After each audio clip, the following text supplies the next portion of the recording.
Now the very first topic in your module number 3 is test check. Now before going to that test check, just tell me up class, okay, what is a basic duty of an auditor?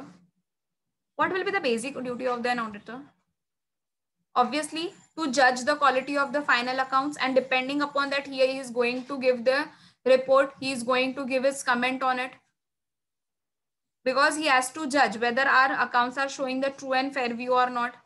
So for this purpose, just to see whether all the accounts are showing me the true and fair view or not, for this purpose he will be obtaining an audit evidence.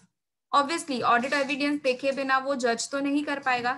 So for this purpose class, he will be using a various auditing techniques like vouching हो गया. He will be vouching the transactions. मैंने पहले भी बताया था, vouching is done for the income and expenses, whereas the verification is done for the assets and the liabilities.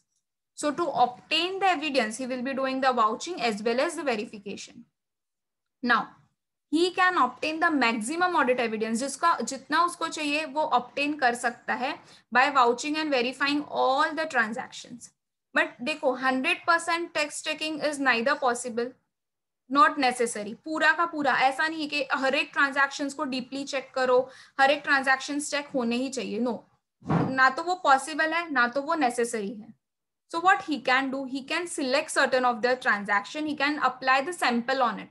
मतलब से अगर एक पेज पे मेरे 20 transactions है, तो he will be looking only for the 10 to 12 transaction in the details. So similarly, so ऐसे ही वो few items को check करेगा assets में भी. So test check के वजह से क्या होता है, auditor can judge properly and उससे depending upon his past experiences, he can see that whether the remaining entries are correct or not. Okay, so for this purpose, or you can say for this examination purpose, a representative sample has been taken, and based on those samples जो भी उसने check किया होगा, on that basis he will be giving his opinion about the entire transaction. अब देखो, as मैंने तुम लोगों को एग्जाम्पल दिया कि from this 20 he is going to check only 10 to 12, but वो जो ये देगा कमेंट करेगा तो वो पूरे के पूरे 20 पर करेगा. We will be commenting on whole of the 20 transactions. Okay, so even if he is applying the test check and he need the supporting documents as well, he also need a proper disclosure in the financial statement, but he is not going to check each and everything. Okay.